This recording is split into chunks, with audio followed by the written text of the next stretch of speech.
بسم اللہ الرحمن الرحیم۔ ایک غلام تھا۔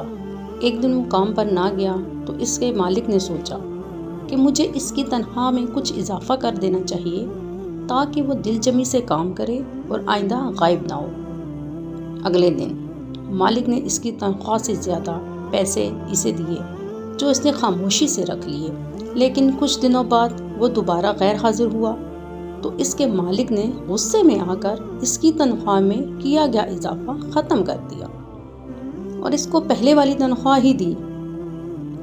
غلام نے اب بھی خاموشی اختیار کی تو مالک نے کہا، جب میں نے اضافہ کیا تو تم خاموش رہے اور جب کمی کی تو پھر بھی خاموش ہو، کیوں؟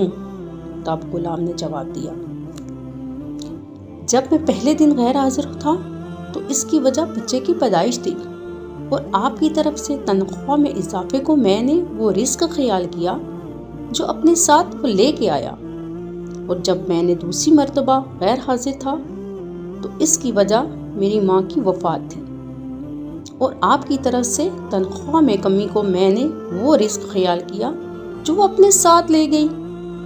پھر میں اس رزق کی خاطر کیوں پریشان ہوں جس کا ذمہ خود اللہ تعالیٰ نے اٹھایا ہے؟